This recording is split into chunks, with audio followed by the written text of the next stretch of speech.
Hello everyone, this is our English class and today we will revise chapter number 9, A Man's True Son. So basically, you will have 50 objective type questions and most of your questions will be from your chapter in between of your chapters. So please do study the chapter, deep study them and please revise your lengthy question answers as well because question will be framed from them also. So let's start. Question number 1, take the correct alternative. First question is the gentleman gave a great feast in. Gentleman ने बहुत बड़ा भोज तैयार किया था. किस खुशी में किया था? कब किया था? मॉर्निंग, नून, इवनिंग, नाइट. तो राइट ऑप्शन है आपका evening. The thief was hiding in. Thief जो है वो कहाँ पे छुपा हुआ था? हॉल में, रूफ पर, रूम पर या टॉयलेट में? रूफ पर था तो करेक्ट ऑप्शन है B. Then the third question, the gentleman found inside the box. अब जेंटलमैन को बॉक्स के अंदर क्या मिलता है? एक डायमंड, एक पर्ल, एक कोल्ड ड्रिंक या एक नेकलेस. तो आंसर है एक pearl. The thief was treated with. Thief जो है उसको किस तरीके से ट्रीट किया गया था? Rudeness, kindness, cruelty, abusers. उसके साथ में काइंडनेस के साथ व्यवहार किया गया था, उसको काइंडली ट्रीट किया गया था. तो आंसर बी जो है वो आपका करेक्ट ऑप्शन है.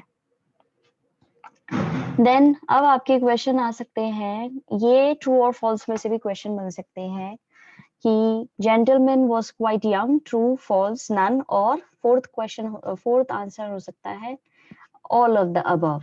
यहाँ पर आपको ध्यान देना है कि क्या जेंटलमैन जो था क्या वो वाकई में यंग था? तो आपने लिखना है ट्रू.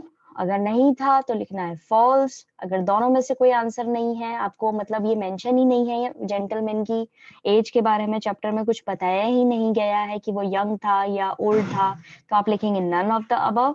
और इन केस कि वो ऊपर वाले दो क्वेश्चन जो ऑप्शंस है वो दोनों ही हैं तो आप टिक करेंगे ऑल ऑफ द अबव. सो ये आपका एक तरीका है, इसमें से भी आपको क्वेश्चन जो दिए जा सकते हैं वो बताने की एक आइडिया आपको दिया गया है कि किस तरीके से ट्रू और फॉल्स में से भी क्वेश्चंस फ्रेम किए जा सकते हैं. देन फिर आपके शॉर्ट क्वेश्चंस हैं, उसमें पूछा जा सकता है आपसे, जैसे कि पहला क्वेश्चन है what was the occasion of the feast in the house of the gentleman.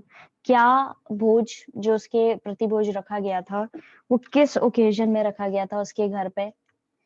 ये आपसे क्वेश्चन पूछा गया है. तो इसमें आपको ऑप्शन दिए जा सकते हैं, किसी का बर्थडे है, किसी की एनिवर्सरी मतलब जेंटलमैन का बर्थडे है, कोई एनिवर्सरी है, या फिर कोई बच्चे का बर्थडे है. कोई सा भी इररिलेवेंट ऑप्शंस भी आपको मिलेंगे क्योंकि आपको करेक्ट ऑप्शन पे टिक करना है. तो यहाँ पे हमारा आंसर है बर्थडे ऑफ द जेंटलमैन, यानी जेंटलमैन के बर्थडे के अवसर पर जो है ओकेजन पर फीस्ट रखा गया था, दावत रखी गई थी घर में. तो आपको करेक्ट ऑप्शन पे टिक करना है. देन फिर आपके छोटे क्वेश्चंस के अलावा आपके पास में थोड़े बड़े क्वेश्चंस भी आएंगे इस तरह के. 60 वर्ड्स के क्वेश्चन भी आपकी कॉपी में मिल सकते हैं आपको. हालांकि आपका एग्जाम जो है वो ऑब्जेक्टिव टाइप क्वेश्चन में है. तो how did the gentleman recognise the stranger? Gentleman कैसे पहचानता है स्ट्रेंजर को? तो यहाँ पे आपके साथ में ऑप्शन दिए जा सकते हैं कि वो याद दिलाता है उसको कि वो छुपा हुआ था उसकी रूफ पर और फिर वो उसको नीचे बुलाता है, या ऐसे कि तुमने मुझे खाना खिलाया था और अच्छे से ट्रीट किया था, या ऐसे कि तीसरा ऑप्शन आ सकता है कि मैं अनइनवाइटेड गेस्ट था तुम्हारी पार्टी में और तुमने मुझे गिफ्ट दिया था और बैग ऑफ कॉइन्स दिया था. तो ये सारी चीजें ऑप्शन में आ सकती हैं. और हो सकता है कि सारी ही चीजें आ जाए. आपके चार ऑप्शंस आएंगे, ए, बी और सी और डी. तो आपके ए, बी, सी जो है उनमें ये तीन चीजें आ जाए और आपको मालूम है कि सारी चीजें रेलेवेंट है, सारी चीजें सही है.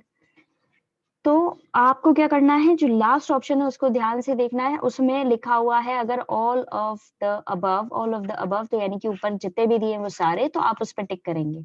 और अगर सारे ही गलत हैं और उनमें से कोई सा भी रिलेवेंट आंसर नहीं है और नीचे लिखा हुआ है नन ऑफ द अबव, तो आप नन ऑफ द अबव पे करेंगे. इन केस आपके दो सही ऑप्शन है, ए और बी या सी और बी जो है वो सही है, तो आपको अगर ऑप्शन में दिया गया है कि only A and B is correct, तो आप उस पे करेंगे और सी को इग्नोर कर देंगे. तो आपको ध्यान देना है कि किस तरीके से आपने आंसर मार्क करना है.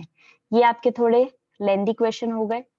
देन फिर हो सकता है कि आपको ये जो फिलिंग द ब्लैंक्स दिए गए हैं इससे रिलेटेड भी आपके पास में ऑब्जेक्टिव टाइप क्वेश्चन आ जाए. यहाँ पे आपको ये पूछा जाए it is our duty to dash our parents in their old age, और उसके बाद में आपको ऑप्शंस दे दिए जाए कि look after, put away, give up.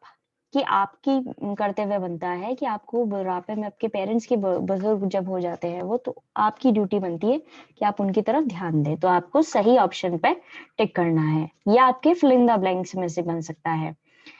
अब इस तरीके के आपको क्लॉजेस तो पढ़ा ही दिए गए थे, तो उसका मैंने कर दिया था। अब ये थोड़े से लेंथी क्वेश्चन जो है उसका भी मैं आपको बता देती हूँ एक idea.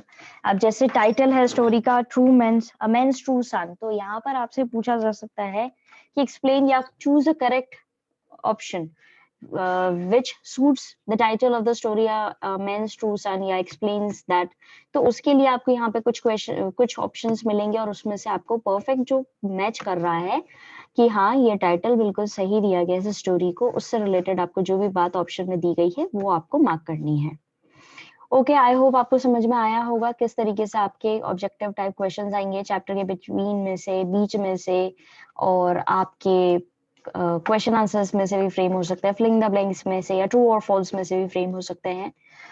Okay students, that's all for today. आज के लिए हम इतना ही करेंगे। आई होप आपको समझ में आया हो कि किस तरह से हमें ये अपने प्रैक्टिस करनी है, एग्जाम की तैयारी करनी है, और किस तरीके से हमें क्वेश्चन आंसर्स जो है वो मार्क करने हैं।